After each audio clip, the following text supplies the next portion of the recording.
have to train them in the design portion, of course, because we want them to come on board with that knowledge base. What you'll be training them in is just our environment, our system, our protocols and processes, and you'll be overseeing, coordinating their efforts, just making sure that as they're getting on board, they're following the procedures correctly, they're getting the information that they need, any documents that they need, the support they need to make sure if their customers are requesting financing, just different things like that. Okay. Make sense? Yeah, it does. Any questions? No. No? No. What do you have questions about it? It is a lot of information. I tend to do that. It's like blah blah blah. I'm going to tell you everything, and it's it is quite a bit of miles to take in, but that's okay. We'll review it at some point. I'm sure we'll go over it again. Oh my gosh. Okay, 9 million texts at once. Any questions? What questions do you have about the company or anything like that? Well, after we spoke, I was just thinking about. You said you were going to open some other locations, and my position potentially would be to maybe alongside yourself lay the groundwork for these distributors and everybody to become, a new avenue for profit, for revenue, basically. Of course, yeah. So that's what I'm understanding from what you're telling me. Am I correct? Yeah, well, not necessarily the physical locations. What this role is going to be is specifically for the remote sales reps. Okay. They work from home. They all work from wherever they are. So if they're in Colorado, if they're in California. Right, but I'm just saying like a phone call away just to. Absolutely. Right. Yeah, and then at this moment they won't actually have a location. Okay. At this moment they'll be working out of their garage or their home office or wherever they're going to work. I always say, if you've got a good internet connection, a computer, and a piece of design software, right, you can do this sales job. Exactly. Sit on a bucket. You can sit on a bucket. You can be on the beach. You can be on the moon as long as you got the internet. Right. You're good. We provide all the tools for them to do that. As far as the actual showroom floor, we already have people in place that will handle that. Steve actually manages all of that himself. The owner manages all of that himself, and then we've got a long-term sales rep, Kelly, who actually supports that as well. But what we're doing is all basically a web-based sales force, and that's what we'll be helping to facilitate and make sure that we want that to grow, because that's an amazing avenue for revenue for the company, and it's really a good opportunity for the sales reps as well. I can give you the printout of the actual program information so that you'll see what we sent to them, and you can be familiar with that. And it's the same thing for them. It's a lot of information to take in, because right, because obviously I'm explaining the program from their perspective about how they function and all of that. Anything is, once you get the gist of it, it becomes absolutely like second nature. Absolutely. So. And what you'll find is that some people that we'll talk to will seem like they grab it right off the bat. They get it. They understand. Oh yeah, I've done that before. And they have a real good concept of what we're doing.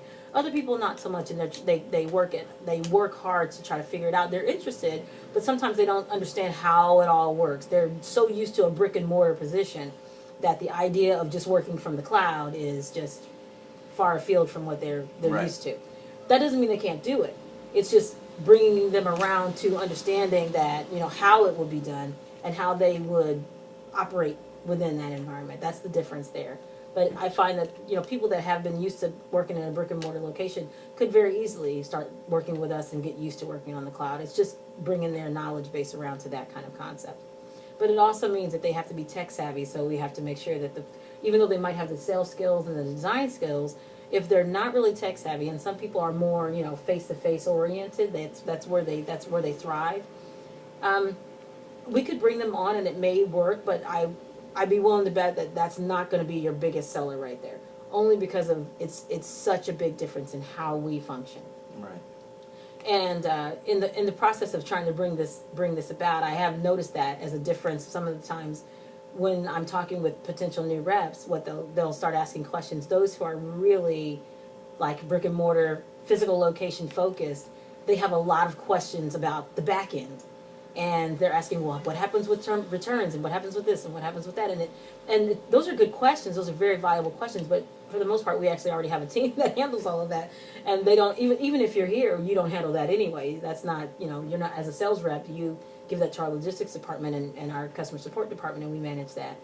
But I've noticed that is a significant difference between those who are very cloud friendly and those who are more physical location focused. That they tend to focus a lot on on the back of the house aspects, and they're really concerned about how it would work out because they're so used to having that, that, oh, let me take this piece of paper to this person who's in the next office. And the idea of just sending an email to somebody and they're going to actually fix it, and hoping it gets fixed. It's, right. They don't sit well with that. Right. But like I said, it's possible for them to come around to it as well. It's just a matter of us explaining it and working with them, and making sure that they get what they need so that they can begin to feel comfortable in this particular process. Now, you currently work where? It's a club, LS something, TLS? TSO. Okay. It's actually turning into a restaurant. Mm-hmm. They're offering sushi there now, but it started off as an event venue. Okay. Space. It's in Wynwood on 23rd Street and 2nd Avenue. Okay. So I was brought in as operations. I was in charge of basically receiving the venue host and setting up, because everything is basically always changing and stuff. And, okay. Organizing the events and teaming up with the promoters for the art events and the music and all that stuff. And I had staff under me, of course, that would help me move things and stuff. And then I had the servers as well, because it's also it's like a cocktail event kind of. I don't know if you've ever familiar with the Ice Palace Studios. I am not familiar with that actually, but I'm familiar with the kind of concept that you're talking about here. Right. So the owner actually didn't want to be perceived as an event space. He wanted to increase revenue himself, but so he turned it into like a lounge club. So it's a repeated hourly operation. Okay. So the problem for that with me is that I would start at 2 and the nights would end all the way like at 5 in the morning. Wow. And that'd be consecutive for like 4 days in a row, and it's starting to wear on me. So I wanted to have something, having accomplished what I have. I want something more agreeable to a healthy lifestyle. Okay. So and something I could take pride in, and not just I need something with a direction. Okay. This definitely has that. Yeah. You know what I'm saying? Like not something that just like repetitive. Okay, so just a different day, a new song. I want something more, something I could take pride in, because like you're telling me about this opportunity, and I'm just like I'm really buzzed about it. I'm really happy to know that I might be able to be aboard something that's going to grow and leave a lasting print for another 10 years to come, or however long. Yeah, that's what we're looking for, is somebody to jump on board and really and to see the fact that this is the growth direction for us. So that would be awesome for us to bring someone on board who gets that part for sure. Tell me more about your skill set. You said as you're organizing things, as you're managing things, how do you manage that information? I mean, do you have software that you manage it in? Do you just do it on your cell phone? How does this is the laptop. It's nothing too advanced. It's normal stuff. We just have spreadsheets and that kind of thing, and we just put together spreadsheets and printouts and such, and organize the staff and just make sure that we get the emails and follow up on the emails and the information that the host wants to have ready for him, or what to expect. On the time frames that they're coming and when they're supposed to be going, and that kind of thing. It's not rocket science, but I wouldn't say it's necessarily easy, because it's a lot of information to coordinate. Okay. So that everything falls into place and everybody's happy, and they make their performance, they make their profit, and the venue does as well. Okay. And the staff is happy, and the presentation and everything follows through, so. And now, so you're looking for daytime hours, right? Because we're 9 to 6, basically, Monday through Friday. There's not really weekends. We don't open at all on Saturdays. Sundays, the office staff doesn't really work Sundays. I mean, if you have stuff to do and you want to work on Sundays, I work on Sundays sometimes. But it just depends on where we are and what we're doing. Right. I thought about that, and because this is a new animal, it might entail some weekend days, and I'm willing to do that as well, because you don't know what's going to happen and what's going to turn up. That's true. How things are going to work out. So that's true, and flexibility is helpful. Thank you. To make it happen, to grow right, and not to go upright. Good. And not to the side or anything. So. Okay, good. Yeah, that's important, because sometimes it does require some flexibility. Like I mentioned, part of the reason I train on Saturdays or Sundays or whatever is because of the fact that when I'm here during the week, we're really busy. We've got other tasks that we need to manage or whatnot. But another thing is that sometimes it's easier for the sales people that we're trying to bring on board to come on and do a couple of hours of training on the afternoon, on a weekend or whatnot. It's not always the same for each person. I know one of the most recent ones we brought on, Denise, She was working. She wanted to do during the week. Just didn't work out at the time because I was training someone else here in the office at the time. So I ended up training her on the weekends, which worked out for the both of us. We made it work with the time that we had. But when we have someone on who's more focused for that specific task, obviously you'll be doing other things during downtime, but you'll have more flexibility with your schedule to put that training during your work hour and that sort of thing. So I think it'll be a little easier for you. But having someone who's flexible is going to be important. I'm a team player, Good. you know. Good. That's what we're looking for, yeah. That's what it's about, really. Absolutely. If you come in with these like special requirements and special things, then it doesn't really. I'm malleable. Okay. That's a better way to put it. So. Yeah. Have you worked with a sales team before at all?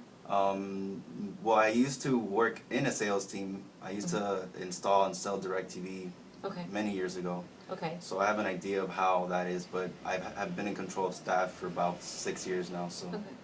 What kind of sales goals did you have when you were with DirecTV? How did they manage Just that? sales quotas, just to meet a certain amount of numbers by a certain time, and they make money, you make money. Okay. Kind of thing. How did they sell? Were you on the phones or how did Correct. you sell it? Okay. It was on the phone. I was in there's a business called Precision Response Corporation, and they sell Expedia, they sell DirecTV, and for Spanish and English, and they also sell another account, I forget what it is, but it was basically like a boiler room thing, and I wasn't happy there because it was the hours again were kind of weird.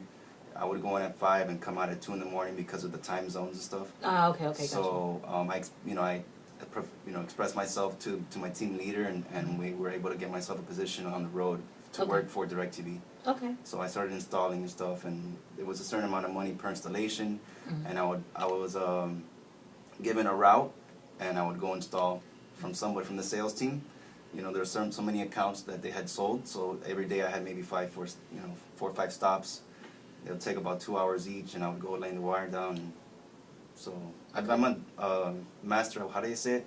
A master of what's the analogy? Oh, master of, what does it say?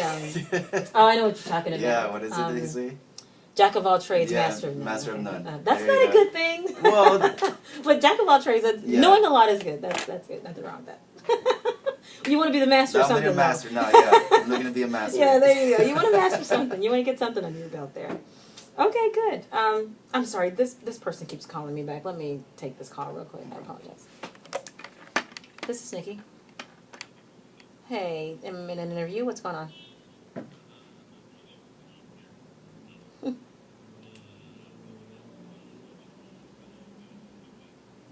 Okay. Okay. Okay, no problem. Could you let Jaime know that too? Because we're actually going to be short-staffed tomorrow. The earliest you can come in, the better. Brian's not actually on tomorrow, and Ulysses is off tomorrow as well. Ulysses and Brian both are off on Thursday and Friday this week. So we're going to be a little short. So as soon as you can come in will be better. If you could let Jaime and Vincent know that you're not going to be in, and also remind them that Brian and Ulysses will both be off tomorrow, because we need to make sure we're staffed. Okay? All right. Thank you. Bye. Sorry about that. Okay. So, let's see. Mastering. So again, I mean, I think I've gone over all the information and probably more than, you can retain at this point for one conversation. But did you have any other questions about, who you are as a company or anything like that? No, I did research. I should have navigated the website, but I did look at the website and, kind of diddle and daddle with it. But had I known there was going to be a test given, I would have gone through it a little bit more. But right. I believe it seems pretty straightforward to me, and what you guys are doing now is just putting yourselves on a larger scale and to make make bigger things happen. That's what we like to do. That's definitely what we like to do. Yeah. So if I could be a part of that, I would love to be. Okay. And it's in your hands, I guess. All right. Well, this guy. We're going to talk about all the interviews. I've got a couple more folks that we're going to be talking with here shortly. And I'll definitely keep you posted as far as how things are going, and we'll follow up with you soon. Okay? Thank you I really appreciate you coming in. Thank you. All right.